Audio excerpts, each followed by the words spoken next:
Hello and welcome again to UCL Global Health. We have a very distorted view of Africa. I think many people think that Africa's development has been something that's only occurred in the last century.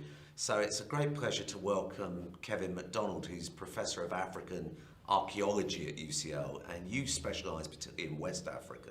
That's right. But this image is completely wrong because for example, what was West Africa like where you know about, say, 2,000 years ago? Well, about 2,000 years ago, we already were beginning to have the first urban centres in West Africa.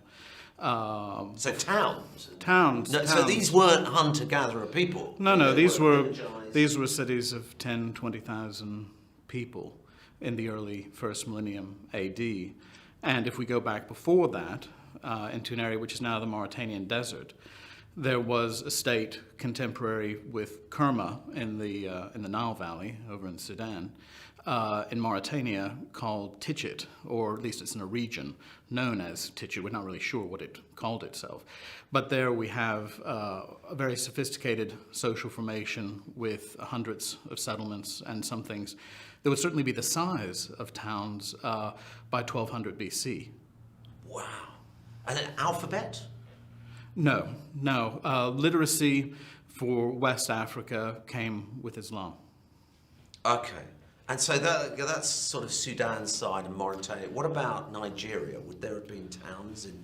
Well, in Nigeria, you have some of West Africa's earliest art traditions. You have the so-called Nok culture, which is in central Nigeria, around the Jos Plateau area. We have a very sophisticated figurative art tradition, terracotta tradition, by about 800 BC. And this is going hand in hand with early iron metallurgy in that area. So these civilizations were every bit as sophisticated as anything in Britain? At that time, yes. And it's one of the great pities. This is sort of something which does not really feature much in European or indeed American secondary school curriculum. Is there a movement in Africa to rediscover this as an academic discipline, or not sufficiently? Well, there are probably not sufficient practitioners for the amount of space and the amount of heritage, the amount of archaeology that has to be interfaced with. But at least in most African school systems, aspects of this past are taught. But again, not so much. So if you come up to the Middle Ages or the pre-industrial era, do you study? I work right up until the 19th century, so yes. So at that time, before the colonial invasion of Africa, where we think history began, there were sophisticated governance structures, there were towns, there was art, there was ceramics, there was... technology, outstanding metalworking. Yeah, there was all of that. And I think perhaps the European land grab for Africa in the 19th century came at the wrong time for Africa. A few centuries before, when Africa was at the height of its own internal empires, I would think that at that point any European attempt to control Africa would have been repulsed. So the great colonial scramble for Africa happened at a time where a number of factors, including the Atlantic slave trade and also trans-Saharan interventions, had broken down the older African empires, which more or less extended from Lake Chad to the Senegalese coast, say around 1300 AD or 1400 AD. So actually this is another reason for Afro-optimism, if you like. At the moment the economists are all saying, look, this is the fastest growing region of the world, and there's much more reason to be optimistic about Africa than the press often report. But also from a historical viewpoint, if we can get over the aberrant colonial era, then there's every reason to hope that the structures of governance and civilization will re-emerge. There's a great deal of sophistication and dignity at the heart of African society, which has a great antiquity. And I think a lot of the stereotypes generated during the colonial era have undermined this. And in a sense, Africa needs to remember itself.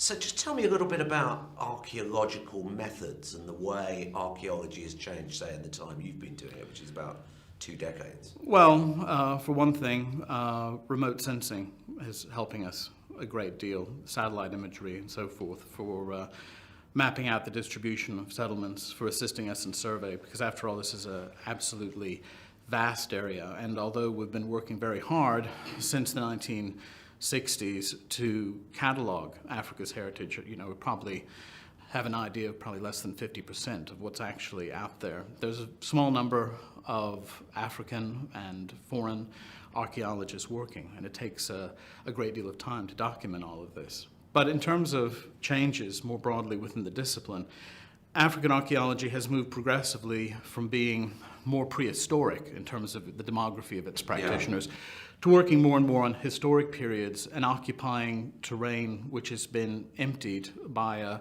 a shrinkage in pre-colonial African history as a discipline, and for that matter, in historical anthropology. So archaeologists have had to become their own historians, their own anthropologists, and we're progressively working on more recent periods, what might be considered African historical archaeologies, the past, say, 500 years. So you've moved into the space that used to be filled by historians. That's right, and we're doing the same sort of work. We're doing work. Are you competing, or is it that the historians aren't doing it? There are only a few left in the UK, so we are the place where one would come to study pre-colonial African history now, I would think, in terms of there's the group of permanently employed African archaeologists in the UK. Most of us are what might be termed historical archaeologists here at UCL and other universities, and we do the same sort of work that historians had previously been doing, including collecting oral histories, being more deeply embedded in local communities, and also being led to an extent by community concerns. But my final question, this raises some really interesting issues, because everyone says you should always learn from history, and if archaeologists have moved into the void that used to be occupied by history, we've got to learn from you guys. What do you think we've got to learn in development and the kind of attitudes that we have towards Africa and towards development? What can we learn from archaeology? Are we making some huge mistakes? Yes, I mean, there are some gaffes which have been committed by European politicians, by UN officials who have a fundamental misunderstanding of the African past. Famously, Nicolas Sarkozy came to Senegal a few years ago and talked about Africa as being this timeless, undeveloped place, which is a complete nonsense.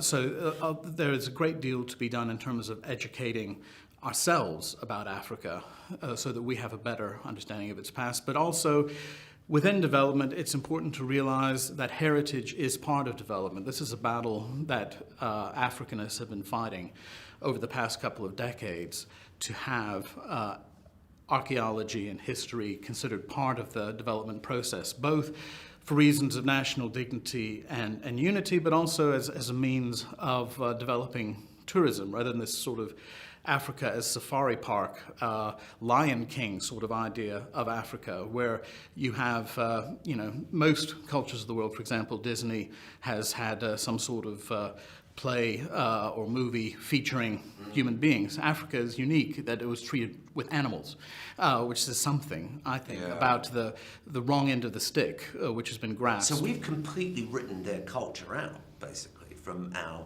development speak, from our history books, and also from the way we encourage people. The history, the political sophistication, the artistic sophistication, the technological sophistication, we need to re-educate ourselves. We need to re-educate Europe and the broader world about Africa. And finally, on a global health, I mean, there's nothing more important for well-being as to have a sense of pride and in your own heritage and your own past. So it's absolutely, it's part of human dignity, and I think that the more that this is taken on board, both inside and outside of Africa, the better it will be for us all. Kevin, thank you very much.